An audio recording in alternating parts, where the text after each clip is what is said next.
സമവാക്യങ്ങൾക്ക് വേദിയായി ഷാങ്ഹായ് ഉച്ചകോടി.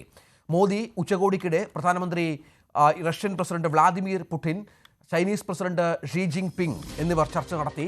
അതേസമയം പഹൽഗാം പരാമർശിച്ച പ്രധാനമന്ത്രി ഭീകരവാദത്തെ നേരിടുന്നതിൽ ഇരട്ടത്താവ് പാടില്ലെന്ന് പ്രതികരിച്ചു. पहलगाम में टेररिज्म का बहुत ही घिनौना रूप देखा। इस दुख की घड़ी में जो मित्र देश हमारे साथ खड़े रहे, मैं उनका आभार व्यक्त करता हूं। यह हमला केवल भारत की अंतरात्मा पर ही आघात नहीं, यह मानवता में विश्वास रखने वाले हर देश, हर व्यक्ति को खुली चुनौती थी। ऐसे में प्रश्न उठना स्वाभाविक है, क्या कुछ देशों द्वारा आतंकवाद का खुलेआम समर्थन हमें स्वीकार्य हो सकता है? एक्सेलेंसी, हमें स्पष्ट रूप से और एक स्वर में कहना होगा कि आतंकवाद पर कोई भी डबल स्टैंडर्ड स्वीकार्य नहीं होंगे। हमें मिलकर आतंकवाद का हर रंग में, हर रूप में विरोध करना, ये मानवता के प्रति हमारा दायित्व है. മനു ഭരത് ഏറ്റവും പുതിയ വിവരങ്ങളുമായി ചേരുകയാണ്. മനു, ഇതിപ്പോൾ ലോകത്ത് ഉണ്ടാകാൻ പോകുന്ന പുതിയ ഒരു ഐക്യം, ഒരു സഖ്യം, അതിൻ്റെ സൂചനകൾ തന്നെയാണ് എന്ന് മനസ്സിലാക്കാം. അമേരിക്ക തങ്ങളുടെ ശത്രുപക്ഷത്ത് നിർത്തിയിട്ടുള്ള 3 രാജ്യങ്ങൾ, റഷ്യ, ഒപ്പം ചൈന, ഇപ്പോൾ അതാ നമ്മളെയും തീരുവ കൊണ്ട് മുറുക്കിയ അമേരിക്ക, അവർക്കുള്ള തക്ക തിരിച്ചടിയായി ഇതൊരു വലിയ ശാക്തിക ചേരിയായി വളരുകയാണോ?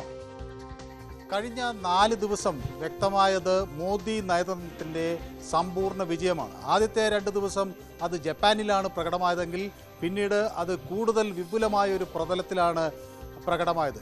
ഈ ഷാങ്ഹായ് കോർപ്പറേഷൻ ഓർഗനൈസേഷനിൽ പ്രധാനമന്ത്രി 2 രാജ്യങ്ങളെ ഒരേ സമയം പാഠം പഠിപ്പിക്കുകയായിരുന്നു. ഒന്ന്, അമേരിക്കയുടെ താരിഫ് നയ പ്രഖ്യാപനത്തിനെതിരെയുള്ള കനത്ത മറുപടി നമുക്കവിടെ കാണാൻ കഴിഞ്ഞു. മറ്റൊന്ന് പാകിസ്ഥാനെതിരെയാണ്. പെഹൽഗാം തീവ്രവാദ ആക്രമണത്തെ ശക്തമായി ഈ വേദിയിൽ ഉയർത്താൻ പ്രധാനമന്ത്രി കഴിഞ്ഞു.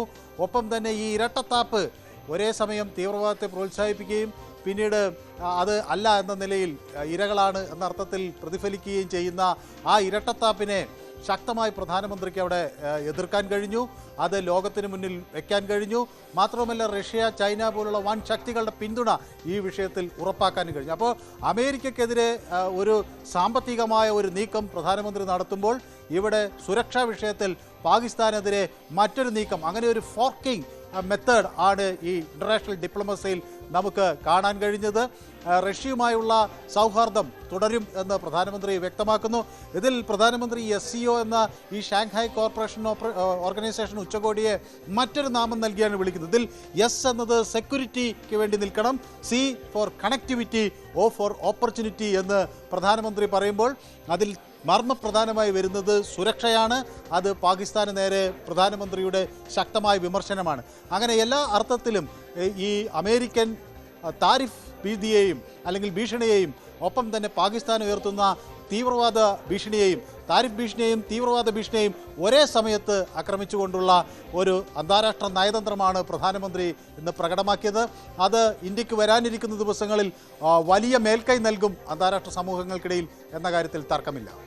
അതാണ് സാഹചര്യം. ഏതായാലും ലോകം ഉറ്റുനോക്കിയ ഒരു കൂടിക്കാഴ്ച പുരോഗമിക്കുകയാണ്. ഇതുമായി ബന്ധപ്പെട്ട വിവരങ്ങളാണ് മനു ഭരത് നൽകിയത്.